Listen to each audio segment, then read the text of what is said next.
operations, providing upwards of about 1,000 vaccine doses a day.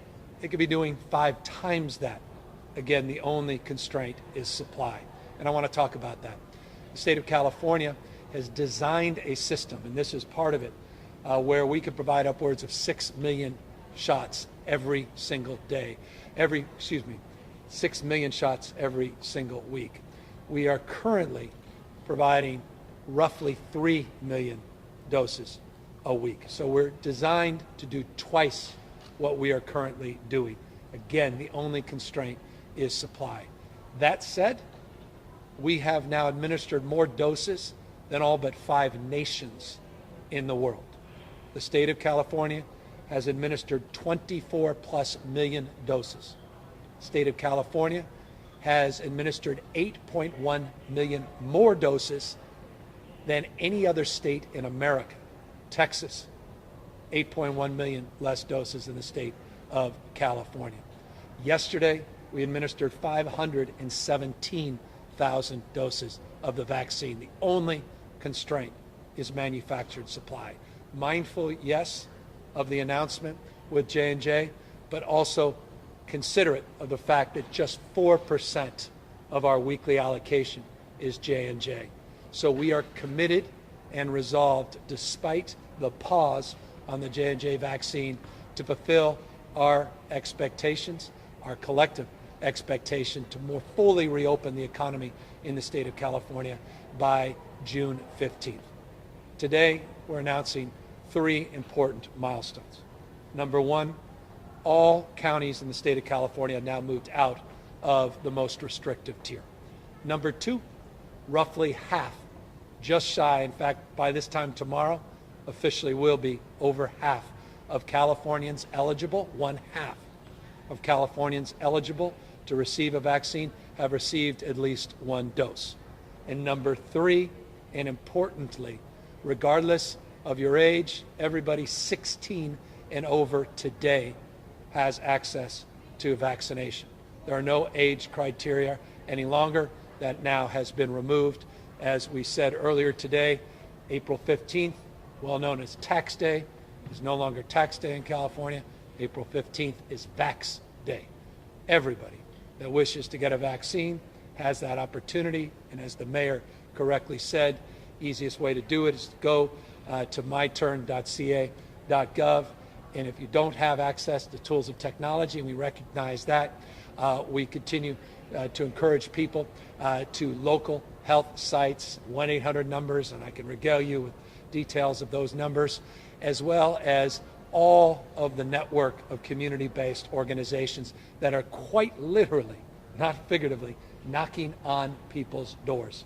337 CBOs the state of California is directly contracted with, $52.7 million we've invested for in-language trusted messengers, 200 churches that are part of this partnership, 20 mobile sites now that are up and operational in the Valley, 25 fixed sites focusing on ag workers and farm workers, and partnerships with our ethnic media that I'll put up against any in the United States, doing Facebook Live town halls, doing 94 Spanish radios, doing PSAs, $40 million new PSA campaign we just launched in the state so that we can finish the job.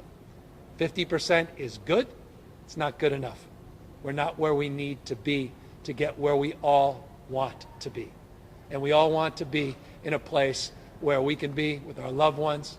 We can have the serendipity that is life, the adventure of just curiosity and ability to sort of run into strangers and once again hug again, love again, and meet again, and not have these masks on.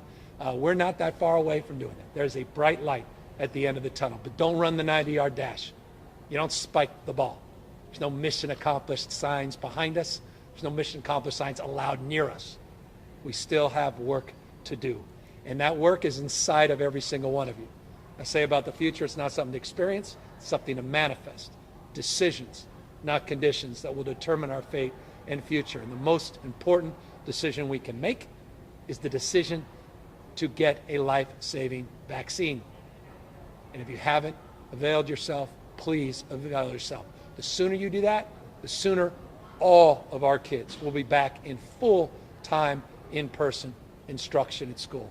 Sooner you get vaccinated, the sooner our small businesses will be back up on their feet. The sooner we will fully reopen the economy and we will get this pandemic behind us. We are very close to that day. The state is starting to come back. Some say roaring back when you consider 37% of all of America's jobs came from your state, our state, state of California, in February alone. There's real proof to that. But that proof can only extend and manifest further as long as we keep the positivity rates low, the case rates low, and our vaccination rates high. Lowest positivity rates in America, the state of California today. More vaccines administered than any other state in America, in California today. Only constraint now is personal decisions, desire to get these vaccines, commitment and resolve to continue to build out capacity and support hubs like this, and to develop a much more robust framework to truly deliver on this stubborn issue of equity, which we will not give up on until we get that job done. So I just want to congratulate everybody in Stockton. Great to be back here to see the progress in this community. Great to see the commitment to equity. Great to see this remarkable partnership take shape. It's great to be back with all of you. I think at this really remarkable moment in this pandemic's history where we're very close to turning the page, but still more work to be done. With that, of course, we're happy to take any questions. After the news of the Johnson & Johnson pause earlier this week, what are you doing to encourage or sort of fight against this vaccine hesitancy? Well, you got a mayor, a former mayor, current governor, that both got our J&J vaccine. I'm a week ahead of you, I think. So I'm 2 weeks. I had no side. Yeah, we're putting you on the spot. Any big side effects? Any big issues? That was good. See, it was good. It was good for me too. So, look, you got to put it in perspective. And what we're really communicating is perspective, context. Close to 7 million of those vaccine doses were administered, 6.85. Quite literally 1 in a million, 6 individuals had severe side effects. That has to be put into context. With the Moderna and the Pfizer vaccines, we haven't seen those kinds of severe reactions. They remain remarkably safe, but more importantly, effective in saving people's lives.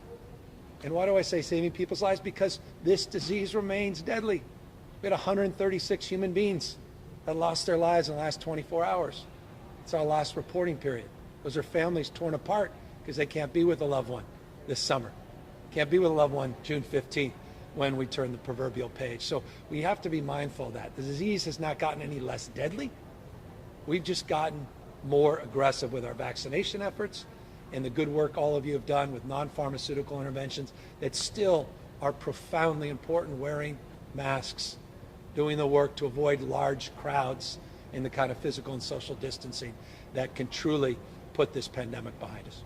And in Stockton County, I understand they have a little bit of an issue. They opened up their vaccinations, or not opened up, but they expanded the eligibility to 16 and older. About a couple of weeks ago, they had some issues with My Turn. As we have expanded, is My Turn ready for even more people to book appointments? Yeah, in fact, today we sent out over 700,000 SMS texts under the My Turn app. We have over 90,000 people today just on My Turn getting their shots.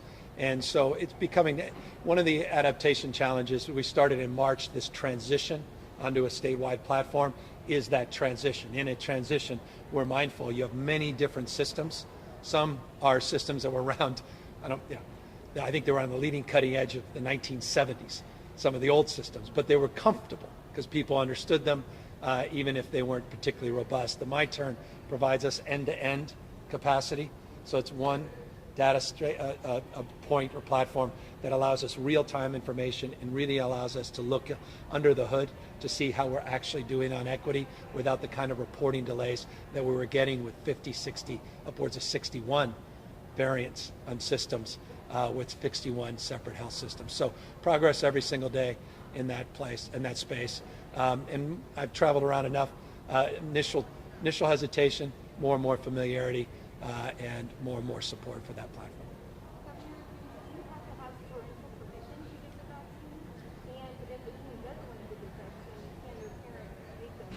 Yeah, well, as a parent, I'm just trying to get my kids to eat well, so that's hard enough, let alone forcing them to get a vaccine. That said, as it relates to the Pfizer vaccine, that's available for everybody 16 and over. Moderna's not yet approved for 16 and over. So I want to make that point because that's an important point of distinction.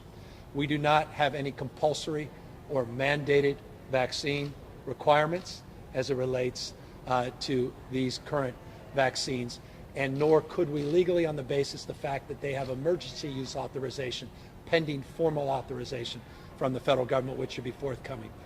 Both Moderna and Pfizer are very likely over the next few weeks to get emergency use authorization going down to the age of 12 and up, availing further that opportunity for parents to bring in their children. As it relates to permission, I just think this is important broadly to start here. Regardless of your ability to pay, regardless of your immigration status, everybody has the right and opportunity, and we would encourage a sense of responsibility to get the vaccine. That said, there are people for various reasons, conditions, concerns, that obviously will choose otherwise, and we don't want to force or mandate that. But traditional rules apply as it relates to basic information provided at a site like this. And obviously we encourage families to come in now that there is no criteria for age, so people can take advantage of operations like this and move quickly and efficiently through the line. Governor Renee with CBS 13. You visited over 100 sites. Easily, yeah. Including this one today. Can you talk about what you've noticed that is working and what you've noticed that is not working at the various sites, especially on a day like today where we're going to be opening it up to everyone 16 and older? I'll tell you what works. It's when people consider what the mayor and others here have considered, and that is people that don't have the ability to get in a car and get down to a site. When they consider the proximity of public transit, when they consider partnerships outside the walls of a large hub like this, meaning how we can help people to get to this site that can't even get on public transit, but get to their homes, pick them up, bring them here.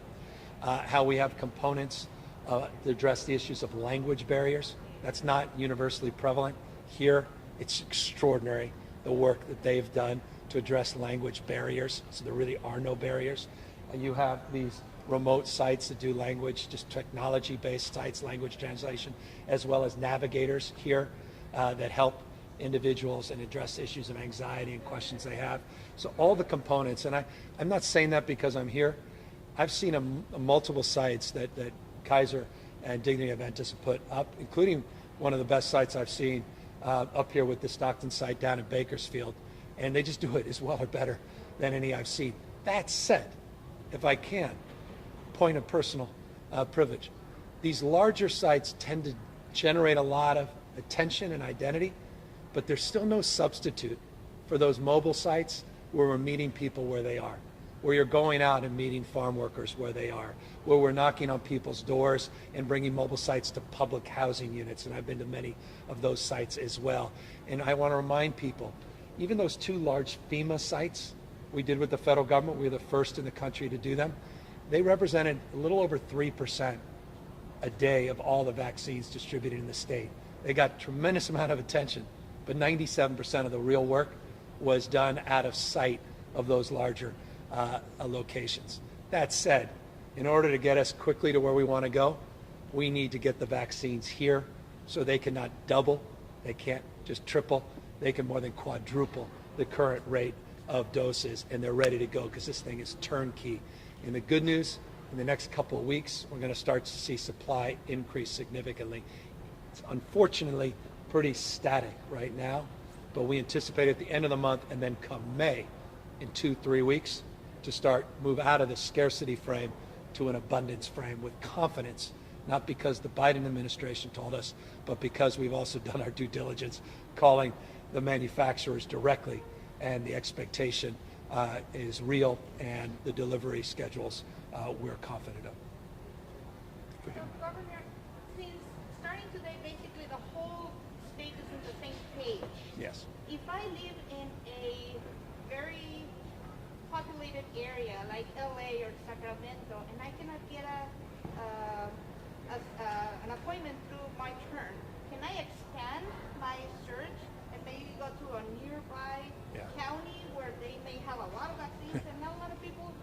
No, and the answer is, look, we want to get vaccines quickly, safely administered into people's arms as quickly as possible. And at the same time, we're mindful that we also want to continue our efforts to advance equity. And we really want to quadruple down on that as well. That said, we hear every single day people going from county to county getting a vaccine, and no one's critical of that. We're just happy people are getting their vaccines. And it's absolutely true. I was, for example, forgive me again, down in Bakersfield, and a week ago, Kaiser was sitting on a lot of extra vaccines every single day, and they were saying, please, can we have flexibility to move 16 and over earlier? They did that the day after we visited in order to get ahead of the queue, which we were fine with because we wanted folks to get vaccinated. A lot of the folks there, when I visited that site, actually came up from LA that day, and no one was upset about it because there was an abundance of vaccines. So we want to be flexible, but big part of what this third-party agreement, if I lose you on that, it's because you're paying attention. Third-party agreement is to figure out ways to more appropriately allocate. And that's why, again, having one platform allows us to see what's happening in real time and allows us to move vaccines from parts of the state which are adopting at a much more efficient way. Final point, and forgive me because you got to edit this or just delete it. We're seeing a significant increase from the federal government now, not to states, but to direct allocations to pharmacies and to community clinics. That's a good thing, but it's frustrating at the same time for the states because, as the doctor said to me just a moment ago, we really need more vaccines. The state doesn't have one vaccine. There's no cache. There's no storage facility. There is no vaccine that the state holds. In fact, we're down to 1.9 million doses this week. We were at 2.4 million just a week ago. But there's been a commensurate increase in direct allocations to pharmacies and community clinics. And so the administration's making adjustments, and that adjustment included 1.5 million direct allocations into California, 1.9 to the state. So we're working, trust me, the governors have had conversations with the Biden administration wanting more flexibility ourselves.